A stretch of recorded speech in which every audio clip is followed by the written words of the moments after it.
Hello everyone, मेरा Ayurveda channel पे doctor Bilal Ahmad वानी की रिसर्च बुक सीरीज़ को कंटिन्यू करते हैं। चैप्टर नंबर 13 तक कंप्लीट हो चुका था। आज हम पढ़ेंगे chapter number 14, introduction to bioinformatics. सबसे पहले देखते हैं बायो इन्फॉर्मेटिक्स क्या होता है। Bioinformatics is the application of computer technology to the management of biological information. जब भी आप कंप्यूटर टेक्नोलॉजी को यूज़ करते हैं अपनी बायोलॉजिकल इन्फॉर्मेशन को गेन करने के लिए, तो उसको हम बोलते हैं bio informatics. Computer are used to gather, store, analyze and integrate biological and genetic information। अब इतनी सारी इन्फॉर्मेशन जो है आप मैनुअली नहीं कलेक्ट कर सकते, मैनुअली उसको स्टोर नहीं कर सकते, इसलिए कंप्यूटर्स का यूज़ होता है जो भी बायोलॉजिकल और जेनेटिक इन्फॉर्मेशन है उसको गैदर करने के लिए, स्टोर करने के लिए, एनालाइज और इंटीग्रेट करने के लिए, which can then be applied to gene based drug discovery and development. और ये किस काम आ सकती है हमारी, अगर कोई ड्रग डिस्कवरी हो रही हो, जीन बेस्ड ड्रग डिस्कवरी।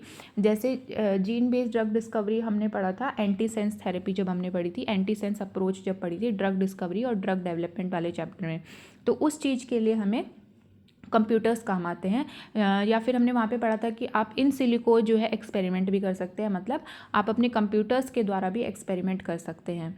फिर आप देखिए सेकेंड पैराग्राफ इसमें, as an interdisciplinary field of science bioinformatics combine computer science, statistics, mathematics and engineering to analyse and interpret biological data. Interdisciplinary field है, मतलब सारे डिसिप्लिन्स को मिला के चलेगी, तो इसमें computer science, stats, maths, engineering सब कुछ यूज़ हो सकता है आपके डाटा को एनालाइज करने के लिए। अब आता है आयुर इन्फॉर्मेटिक्स। जैसे बायो इन्फॉर्मेटिक्स है ऐसे ही आयुर इन्फॉर्मेटिक्स है। जब आप अपने आयुर्वेद का डेवलपमेंट या आयुर्वेद की रिसर्च कंप्यूटर के थ्रू करते हैं, मतलब कंप्यूटर का यूज़ होता है, तो दैट इज़ आयुर इन्फॉर्मेटिक्स। देखिए ayur informatics is the science dealing with the application of bioinformatics to the ayurvedic field. Ayurvedic field में जब आप बायो इन्फॉर्मेटिक्स को या फिर कंप्यूटर टेक्नोलॉजी को जब आप यूज़ करते हैं, तो that is ayur informatics. Ayur informatics is an approach to provide a scientific platform to the traditional Ayurvedic medication। अब साइंटिफिक प्लेटफॉर्म देने के लिए ट्रेडिशनल आयुर्वेदिक मेडिसिन को आयुर इन्फॉर्मेटिक्स जो है अप्रोच अपनाई जाती है। आयुर इन्फॉर्मेटिक्स में डील विद, अब देखिए किस किस चीज़ से डील करती है हमारे आयुर्वेद में, plant data set and data basis. अब आपके पास कोई भी प्लांट का डाटा है या फिर कोई भी डाटा बेस है, उसको आप अपने कंप्यूटर में फीड कर दीजिए या फिर उसको ऑनलाइन कर दीजिए। Medicinal plant database, ayurvedic medical informatics, medicinal plant genomics, pharmacogenomics, proteomics, molecular modelling and ligand discovery, ayurvedic drug designing और मेडिसिनल केमिस्ट्री। तो ये जो सारी चीज़ है इसमें ऑब्वियस सी बात है कंप्यूटर टेक्नोलॉजी आजकल हर चीज़ में यूज़ हो रही है, तो जब आयुर्वेद में यूज़ होती है तो that is ayur informatics. Next page पर आ जाइए, 231 स्कोप ऑफ बायो इन्फॉर्मेटिक्स है। और स्कोप आप देख लीजिएगा, कुछ ज़्यादा इसमें चीज़ है नहीं जो एग्जाम पॉइंट ऑफ व्यू से इंपॉर्टेंट हो। सिर्फ फर्स्ट पॉइंट देख लीजिए, an important function of bioinformatics is explaining things at molecular level. तो ये तो आप समझ ही गए होंगे कि अगर आप कंप्यूटर टेक्नोलॉजी अपना के कोई चीज़ करते हैं तो आप मॉलिकुलर लेवल पे या जीन लेवल पे भी आप किसी चीज़ को एक्सप्लेन कर सकते हैं, स्टोर भी कर सकते हैं, एनालाइज कर सकते हैं और उसको गैदर भी कर सकते हैं उसके बारे में कोई भी इंफॉर्मेशन। फिर नेक्स्ट जो है इसका topic, role of computers in biology and research. तो ये भी हमारे एग्जाम पॉइंट ऑफ व्यू से इंपॉर्टेंट नहीं है, इसलिए मैंने इसमें कुछ भी हाईलाइट नहीं किया हुआ है। फिर आता है हमारा 232 पे डाटाबेस। डाटाबेस क्या होता है, a database is a collection of information that is organised so that it can easily accessed, managed and updated. अब देखिए एक डाटाबेस जो है वो इन्फॉर्मेशन है, ऑर्गेनाइज्ड इन्फॉर्मेशन, ये याद रखिए। ऑर्गेनाइज्ड इन्फॉर्मेशन जो होगी, जो लोगों के तक आसानी से पहुंच सके, मतलब लोग उसको इजीली असेस कर सके, मैनेज कर सके और वो अपडेट हो सके, दैट इज डाटाबेस।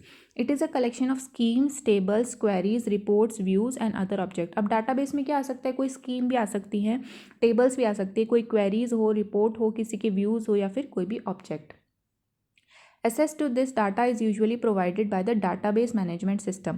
अब database management system में ही जब आपका पूरा डाटा होता है वही आपको एक्सेस प्रोवाइड करता है कि आप उस डाटा को देख सकते हैं। Consisting of an integrated set of computer software that allow user to interact with one और more databases and provide access to all of the data contained in the database. अब जो डाटाबेस मैनेजमेंट सिस्टम है वो एक computer software है जिससे कि आप अपना डाटा देख सकते हैं, मतलब आप किसी के लिए अगर आप किसी और का डाटा देखना चाहते हैं तो वो भी आप उसमें देख सकते हैं। In one view database can be classified according to the types of content. अब जिस टाइप के कंटेंट है उस टाइप के अकॉर्डिंग डाटाबेस को क्लासीफाई भी कर सकते हैं। जैसे बिब्लियोग्राफिक हो गया, फुल टेक्स्ट हो गया, न्यूमेरिक हो गया, इमेजेस हो गए। मतलब किसी डाटाबेस में मान लीजिए सिर्फ बिब्लियोग्राफी दे रखी है, किसी में फुल टेक्स्ट आपका रिसर्च दे रखा है, किसी में न्यूमेरिक्स दे रखी है, या फिर किसी में सिर्फ इमेजेस दे रखे हैं। तो ये हमारा क्लासिफिकेशन भी हो सकता है डाटाबेस का, जिस टाइप के उसमें कंटेंट है। अब सबसे पहले आता है हमारा पबमेड। तो पबमेड और मेडलाइन और स्कोपस ये आप लोगों ने सुनी रखे होंगे, इनके बारे में थोड़ा सा पढ़ लेते हैं। पबमेड है, PubMed is a free search engine assessing primarily the Medline database of reference and abstract on life science and biomedical topic. अब देखिए इसमें इंपॉर्टेंट ये है कि पबमेड जो है एक तो फ्री सर्च इंजन है और वो रेफरेंस और एब्स्ट्रैक्ट्स को जो है इंक्लूड करता है पबमेड।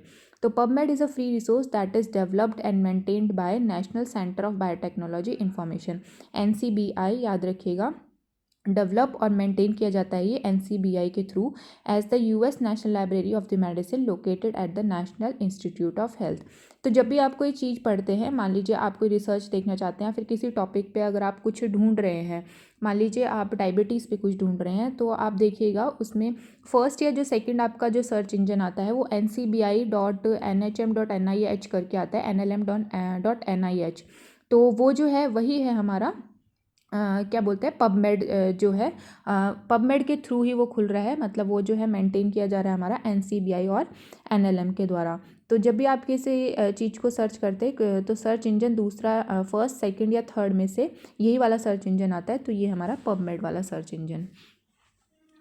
नेक्स्ट पेज पे देखिए 233 the PubMed system was offered free to public in June 1997। अब जून 1997 से पहले क्या था कि सिर्फ कुछ यूनिवर्सिटीज़ या फिर कुछ इंस्टीट्यूट्स जो थे उन्हीं को सिर्फ फैसिलिटी थी कि पबमेड में जो रिसर्च आर्टिकल है, पबमेड का जो डाटाबेस है उसको वो देख सकें। लेकिन 1997 के बाद क्या हुआ कि पब्लिक के लिए फ्री हो गया, इसलिए हम जब भी कुछ सर्च करते हैं आज हमारी गूगल पे वो खुल सकता है। When Medline searches via the web were demonstrated in a ceremony। हाँ तो बस आप इतना देख लीजिए कि 1997 में पब्लिक के लिए जो है पबमेड जो है खुल गया था, मतलब उसको पब्लिक को फ्री ऑफर हो गया था वो। In addition to Medline PubMed provide access to. अब पबमेड जो है मेडलाइन को भी एक्सेस प्रोवाइड करता है, और जो क्या चीज़ें हैं जिसको वो एक्सेस प्रोवाइड करता है। ओल्ड रेफरेंसेस आपको उसमें मिल जाएंगे, 1951 तक के आपको रेफरेंसेस पबमेड में मिल सकते हैं। References to some journal before they were index to Index Medicus and MEDLINE. जो जर्नल्स जो अभी तक इंडेक्स भी नहीं हुए हैं उनके रेफरेंसेस भी आपको पबमेड में मिल जाएंगे। वेरी रिसेंट एंट्रीज और to records of an article, बहुत ही रिसेंट एंट्रीज लेटेस्ट अपडेट जो है आपको पबमेड में मिल जाएंगे। A collection of book available full text and other subsets of NLM record. NLM के कोई भी रिकॉर्ड है या फिर कोई भी बुक्स वगैरह है उसका कलेक्शन भी आपको पबमेड में मिल जाएगा। और PMC साइटेशंस मतलब पबमेड सेंट्रल साइटेशंस, या फिर साइटेशंस में बता ही चुकी हूँ कि दूसरे के आर्टिकल का कोई भी फैक्ट या फिर दूसरे के रिसर्च का कोई भी फैक्ट को साइट करना। तो PMC सेंट्रल साइटेशंस भी आपको पबमेड पे मिल जाती है। PMC सेंट्रल मतलब जो पबमेड पे जिसने आर्टिकल डाले हैं तो एक दूसरे को भी साइट करते होंगे, तो वो आपको सारी चीज़ें पबमेड पे मिल जाती हैं। फिर आता है मेडलाइन या MEDLARS online. MEDLINE is an acronym for medical literature analysis and retrieval system online. तो ये याद रखिएगा, medical literature analysis and retrieval system online जो है मेडलाइन है, या फिर मेडलर्स ऑनलाइन इसको बोलेंगे। Is a bibliographic database of life science and biomedical information. ये भी एक बिब्लियोग्राफिक टाइप का डाटाबेस है जो कि लाइफ साइंस और बायोमेडिकल इन्फॉर्मेशन कैरी करता है। इसमें देखिए नीचे थर्ड लाइन में लिखा है medicine, nursing, pharmacy, dentistry, veterinary medicine and health care. तो ये सारे जो है हमारे ये सारे जो चीज़ें हैं ये भी हमारे मेडलाइन में आएंगी, मतलब इनके बारे में मेडलाइन में आपको मिल सकता है। Medline is compiled by the United states library of medicine, वही NLM, and is freely available on the internet and searchable via PubMed. PubMed के थ्रू आप मेडलाइन पबमेड जो है अपने आप ही मेडलाइन के को क्या बोलते हैं फॉरवर्ड कर देता है और उसकी रिसर्चेस खुल जाती है। And NLM national centre for biotechnology information Entrez system. History क्या है मेडलर की? MEDLARS is a computerised biomedical bibliography retrieval system launched by the NLM in 1964। तो 1964 में जो है मेडलर का बर्थ मान लीजिए, तो NLM द्वारा 1964 में ये लॉन्च हुआ था। रिट्राइवल देखिए नीचे जो लिखा है, Medline used medical subject heading MESH for information retrieval engine design. अब देखिए ये बहुत इंपॉर्टेंट है कि मेडलाइन में अगर आप सर्च इंजन मतलब मेडलाइन सर्च इंजन आप यूज़ कर रहे हो तो आप कैसे सर्च करेंगे किसी के आर्टिकल को या किसी भी रिसर्च को।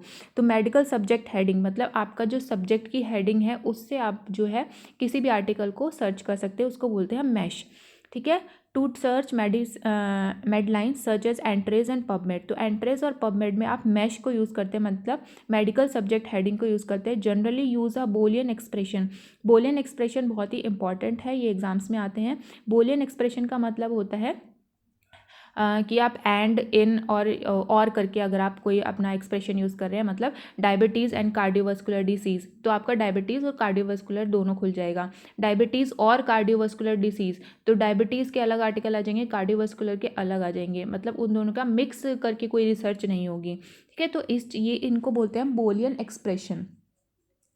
तो बोलियन एक्सप्रेशन भी आप देख लीजिएगा, यहाँ पर इसको इतना डिटेल में नहीं बताया गया बोलियन एक्सप्रेशन को।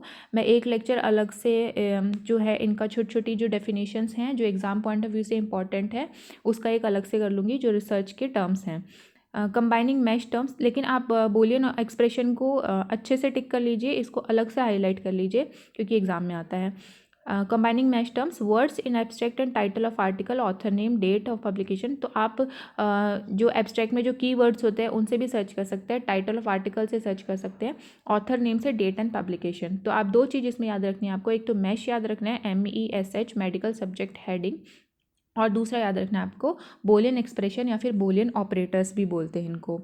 इसके बाद आता है Scopus. Scopus is a bibliographic database containing abstract and citation for academic journal. अब देखिए ये भी एक बिब्लियोग्राफिक डाटाबेस है, लेकिन इसमें क्या होगा, एब्स्ट्रैक्ट होंगी और साइटेशंस होंगी एकेडमिक जर्नल आर्टिकल्स की। It is owned by Elsevier, ये याद रखिए जो इसकी फोर्थ लाइन है, it is owned by Elsevier and is available online by subscription. तो स्कोपस जो है हमारा फ्री नहीं है, कोई सब्सक्राइब करता है, कोई सब्सक्रिप्शन लेता है इसका, उसी को इसका एक्सेस मिलता है। Since Elsevier is also one of the main international publisher of scientific journal, an independent and international Scopus Content Selection and Advisory Board, ये याद रखिए, was established to prevent a potential conflict of interest in choice of journals to be included in the database and to maintain an open and transparent content coverage policy regardless publisher। अब देखिए इन्होंने क्या करा कि ये international जो है हमारा एल्सेवियर जो है हमारा इंटरनेशनल पब्लिशर है साइंटिफिक जर्नल का, तो इन्होंने क्या करा, एक Scopus content selection and advisory board बना दिया। तो Scopus content collection and advisory board क्या करेगी, कंटेंट का सिलेक्शन करेगी। ऐसा नहीं है कि पूरी दुनिया में जितने भी आपके साइंटिफिक जर्नल्स हैं वो पब्लिश हो गए, जो क्वालिटी में अच्छे होंगे वही आपके डाटाबेस में इंक्लूड किए जाएंगे। तो स्कोपस कंटेंट सिलेक्शन और एडवाइजरी बोर्ड क्या करेगा, जो है ये कॉन्फ्लिक्ट ऑफ इंटरेस्ट, मतलब आपकी चॉइस करेगा जर्नल को कि सबको ना इंक्लूड किया जाए, जो आपके लिए इम्पॉर्टेंट है या फिर जो जिसके पास अच्छा डाटा है या फिर जो अच्छे आर्टिकल्स हैं वही सिर्फ एल्सेवियर में या फिर स्कोपस में आपके इंक्लूड किए जाएं। इसके बाद देखिए 235 पे, it has alerting feature that allows registered user to track changes to a profile and facility to calculate the author's H index. अब H इंडेक्स जो होता है वो ऑथर के लिए होता है, ये याद रखिएगा। तो जैसे मैंने बताया कि Boolean operator, H index, G index, I index, ये जो सारी छोटी छोटी चीज़ें हैं इनका एक अलग से मैं लेक्चर तैयार कर दूँगी और वो लास्ट में डाल दूँगी, तो वो आप एक बार देख लीजिएगा क्योंकि वो एग्ज़ाम पॉइंट ऑफ व्यू से बहुत ही इंपॉर्टेंट है ये छोटी छोटी चीज़ें। तो चैप्टर नंबर 14 यहाँ पर कंप्लीट होता है, एक बार आप इसको पढ़ लीजिएगा। Thank you.